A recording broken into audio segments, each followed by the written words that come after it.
I want to tell my story, and I'm from a Muslim family. My family is Tajik and Uzbek, half Tajik. When I was 18 years old, I met wonderful people. They were teachers. We would talk about God. We would talk about real pure things. We would not gossip about anybody. We would not, it was really different conversation, which I really liked. And then one day she, invited me to her church.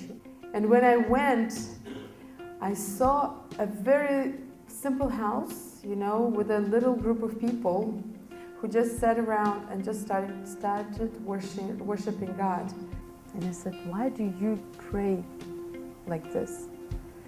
And she said, God to us is Father, and we love Him so much, and we are His children. They said, who is ready? Who wants to accept Jesus? I know that my father will kill me.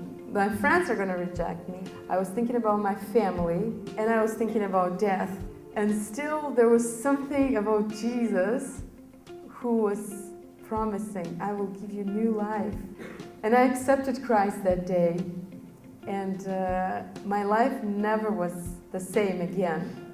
And one day when I was in the church, I heard about love of Christ so much, and I was like weeping, and I said, oh Lord Jesus, I have to share with my parents about this saving love.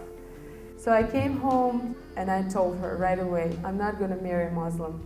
And my dad said, what did you say? And then I repeated the same, and I just added, I became Christian. So my dad he just slapped me on my face. And then he locked me in my room, and he set a goal to get that out of my mind. And every day he would come in my room, and he would just abuse physically. And this would be for 6 months. I don't know how I stayed alive. And then finally they called one of our relatives who was a religious leader, and he wanted to take me to the religious school. And then I said, you know what? Just take me to that school, and I'm going to share with all the girls about Jesus Christ. And my father came and he said, you have 5 minutes. In 5 minutes, if you're saying yes to Jesus, then we're killing you. And then I looked at my dad and I said, Dad, because of Jesus, I love you so much more. And he said, who do you choose? Answer my question. And I just pictured Christ next to me, and I took his hand and I said, I'm going to be with Jesus. So he just took me, put me in the car, and he wanted to take me to the graveyard and to bury me alive. And he took the shovel, and then my grandpa is following. He's like running after us, saying, "Stop! Stop! It's Ramadan. We can't kill her right now. It's a sin. Ramadan is a fasting month.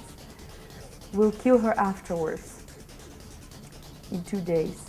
And before those 2 days passed by, I remember I was passing by the telephone, and I was not allowed to answer the telephones. But at that moment it rang, and when I answered, there was a voice, and the voice said, I would wait for you tomorrow at 10 o'clock at the bus stop.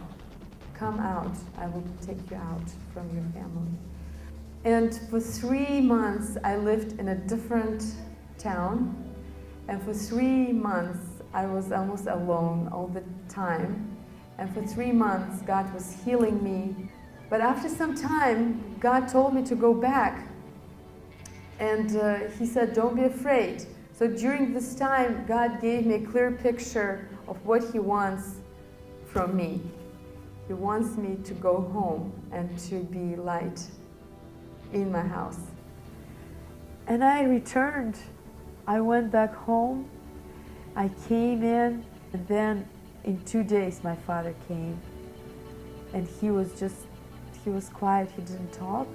And I just knelt and I hugged his feet, And then he said, and he was quiet, and then he just limped, and he took me, he gave me a hug. And I said, I love you very much, and forgive me that I did this to you. I love you, you know. And he really cried that time.